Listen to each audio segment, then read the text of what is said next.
A ver, empecemos por el tema de los liderazgos. Está claro que el movimiento al socialismo sin Evo Morales no va más, querido Víctor. Ustedes saben que si Evo no va de candidato, pierden la elección. E inclusive con Evo tienen el riesgo de perderlo. Primer tema. Segundo, el congreso de tu partido en Montero, que se reunió no sé qué fecha y tampoco sé para qué, y todas las organizaciones y las confederaciones de las que hoy hablas, debieron pues haber asistido a las urnas del 21 de febrero para ganar. Perdieron. Y cuando uno es demócrata, cuando uno respeta los resultados de un pueblo que asiste a las urnas, cumple esa decisión. No intenta buscar estos artilugios, ¿no? De intentar marear la perdiz, echando la culpa, inventando estas pantomimas de mentiras y no sé qué, para intentar pisotear primero la voluntad de un pueblo, que es antidemocrático, y segundo, para elucubrar estas ideas que Paola ha mencionado, que no son constitucionales, ¿no? Ahora es ministro, uno de los que ha acuñado alguna de estas ideas, que podemos ir viéndolas una por una. La modificación del artículo 168, ya hemos ido al referéndum. Querían hacernos creer que se puede hacer una renuncia anticipada. O sea, ¿para qué hay artículo 168? ¿Para qué hay freno?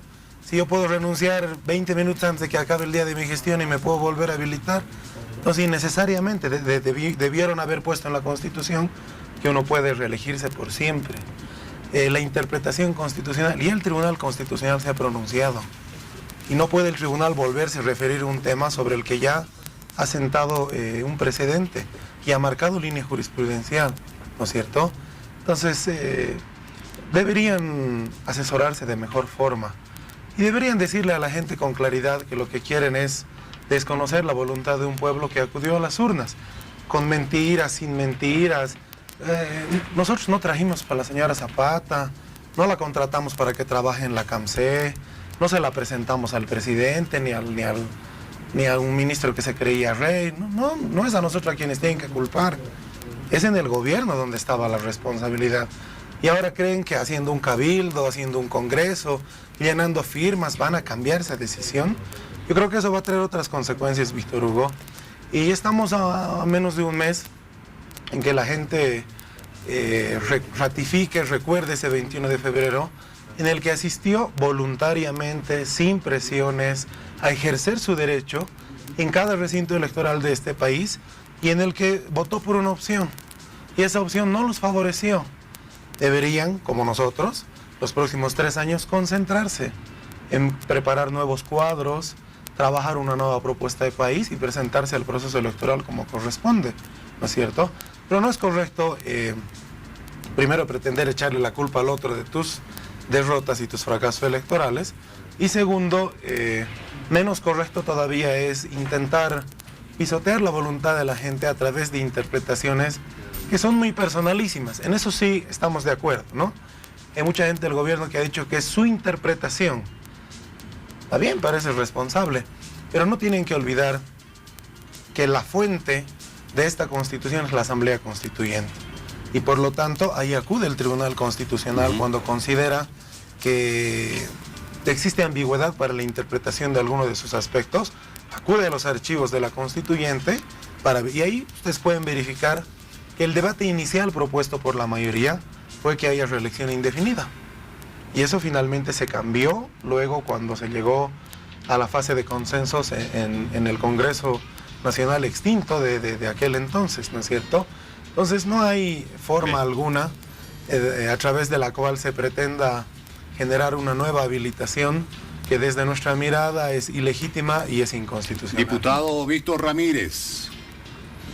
Algo que yo me sorprendo, ¿no? Porque cuando dicen nosotros, yo veo una oposición en la Asamblea Tunense muy dividida, que no han podido congeniar ni siquiera en poder tener una directiva, compañero Santamaría. Entonces, por el voto de ustedes decidieron apoyar a los tránsfugas, no nosotros. Nosotros estamos una bancada unida, que hay sectores sociales que estamos unidos. Yo vengo de un sector social, yo vivo la vivencia. Dos dos con Aljubes. Eso lo han hecho ellos, ¿no? Cuando ustedes han dividido las organizaciones, lo dividen los sectores Víctor. sociales, para justamente hacer lo que es su análisis de ellos, ¿no?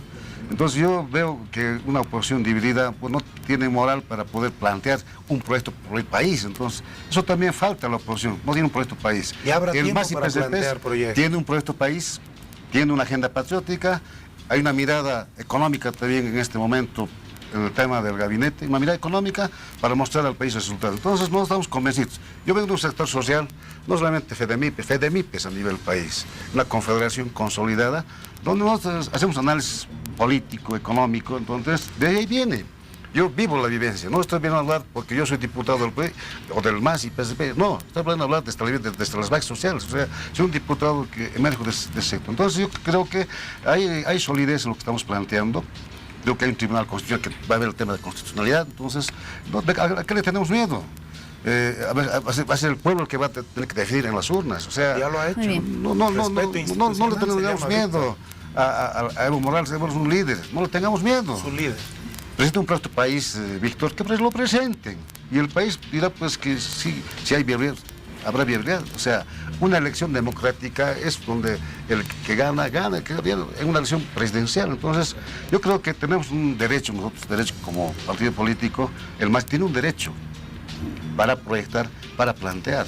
Estamos en la Asamblea Plurinacional, hay una bancada del MAS fuerte, unida, no estamos divididos, no estamos peleando están divididos, entonces, ¿qué proyectos de país podrían presentar ellos? Entonces, habría que hacer un análisis, compañero Santamaría. Muy bien. Diputado Wilson Santamaría, según sus análisis, según los puntos que acaba de exponer usted, en caso de aprobarse mediante cualquiera de estas vías la repostulación del presidente Evo Morales, ¿qué medidas a qué medidas piensan recurrir para mostrar su punto de opinión en contra de este proceso, para rechazarlo? No, pasa que nosotros tenemos claro que primero no es el momento, porque tienen el derecho de ir a las urnas, tienen todo lo que has dicho es correcto. Pero ya nos llevaron a ese proceso hace un año y no fue con plata de ustedes, nos gastamos 140 millones de la gente. No es pues suerte sin blanca que tienes que presentarte hasta ganar. Así no funciona la democracia, Víctor. Tenemos que aprender a respetar la decisión de la gente. El pueblo ya tomó su palabra y ya, o sea que ahora hay que echarle hasta que los resultados cambien. Así no funciona, ¿no? Nosotros hemos hecho una primera evaluación y está claro que la decisión de la mayoría es electoralizar el ambiente. Cuando hay otras cosas que deberían ocupar nuestro tiempo, ¿no? Trabajar políticas públicas para enfrentar la crisis económica, poner energía para resolver el tema de la negociación de los contratos de gas con el Brasil que están por concluir. Hablan mucho del Paraguay como si fuera un negocio súper millonario, $350.000 ese gran contrato, que deberíamos ampliarlo, ver otros países. Deberíamos trabajar políticas para tu sector, o en cuánto se ha beneficiado el micro y pequeño productor. Hasta ahora no ha salido la ley, Víctor. Deberías ser sincero contigo mismo y con tu sector. Políticas de incentivo tributario, políticas de apoyo para la generación del empleo, políticas de aranceles, de exportación. No hay, está congelado. Esas cosas y la generación del empleo deberían ser cosas que nos ocupen ahora. Luego habrá tiempo para la elección, ¿no? El 18, 19...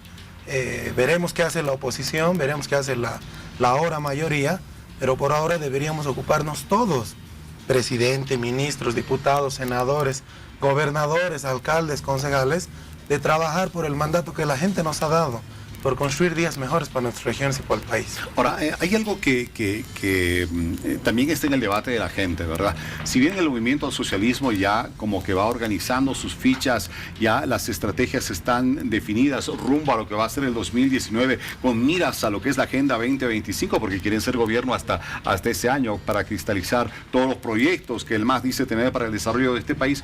Del otro lado, ¿qué se ve desde la oposición? Acá el diputado Ramírez dice se ve división. No se ponen de acuerdo. Bueno, y de hecho ese 21 de febrero del referendo, ¿no es cierto?, fue la primera vez que Evo Morales pierde en una consulta popular, en este caso un referendo. Pero no lo pierde ante el líder de la oposición, ante un líder de oposición. Pierde en un proceso en el cual no estaba una cabeza que liderice a la oposición, no había un rostro, no había un nombre. Por lo tanto, la oposición todavía tiene como una tarea pendiente, tener la capacidad y la musculatura para realmente hacerle frente a un Evo Morales en un proceso electoral con visión ganadora. ¿Están conscientes ustedes de que si Evo Morales es candidato a la presidencia, tiene menos posibilidades de que la oposición gane si no fuera Evo Morales el candidato oficialista? Pero primero por lo del referéndum, estamos plenamente de acuerdo en que no es el triunfo de ninguna fuerza política.